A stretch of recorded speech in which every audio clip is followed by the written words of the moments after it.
I was one of those very vulnerable youths.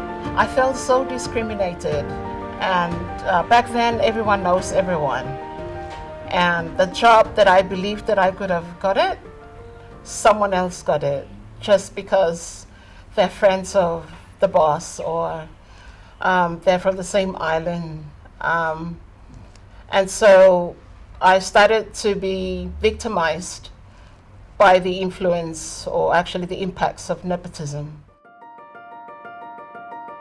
My name is Ampa Kaur. I'm the founder and the CEO of the Vanuatu Human Rights Coalition. I started the Vanuatu Human Rights Coalition back in 2011 because I felt the drive to provide a space whereby people that are being abused, discriminated, manipulated by the system should come in and share their stories, to share their experiences.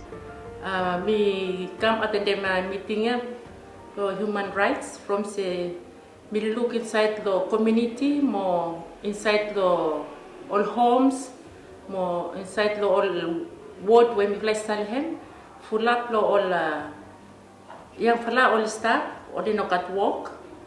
Full up all mama too, all strangle with them all pikinini from inokat papa walk, mama walk, Mr. Lo COVID, inokat walk lol keta, if me too, me been walk and resort me close. Women living with disabilities are more exposed to be violated by actions that are being classified as actions or acts of corruption.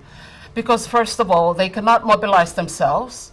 When we look at the whole surrounding, for example, we do not have good access for wheelchairs, ramps in schools, and therefore that left a lot of gaps for inequalities to come in. And when I talk about inequalities and lack of access of the social services, that puts us in a big gap, and we're actually more prone to having corruptive practices to come in.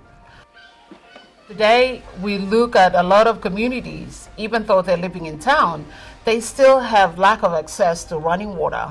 We look at a lot of children that are in remote villages and islands. They walk hours to come to a school. So I believe that in order to eradicate corruption, we need to start elevating human rights obligations. Inside the community, blow you me, because too much misuse. Want something you me request want something blow you me make inside the community. Only say money no cut pay me way. The money only send me come blow fana to blow help them all you me or people blow fana to money eco where. Vanuatu's future is very much dependent on how we invest in our children, because this generation will determine the future of this country. We have the full responsibility to ensure that our out-of-school youths need to get a job. If we're going to make sure that we invest in our youths, we need to start investing in those capitals that will give jobs to our youths. If supported and provide those resources, I know that they can go a long way economically. And as decision makers, as policy makers, as leaders of this country, we need to make sure that we provide those youths job opportunities or business opportunities. One thing that I know is that you can't just fight because you want to fight. You have to find issues that needs fighting for. And I think what drew me into the circle of activism is because of the experience that I had when I was young. I was terrorized by domestic violence, and that will always something that I will always stand up for, to fight for other women, to fight for other girls, to make sure that they have peaceful relationships, that they get the job that they want to do. And if their job is to become nurses and doctors and teachers, then they should, without no barriers. And as a human rights activist, I will continue to stand and fight for justice. I will fight for women's rights.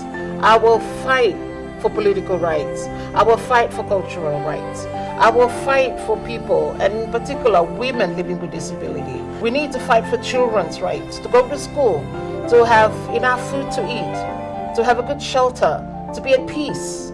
If we don't fight for this right, then who's going to come and fight for it? One day post where inokat corruption, more corruption inokat. Pa you me happy or beginning you happy or liang falau happy from only cut walk every Sunday hemiko.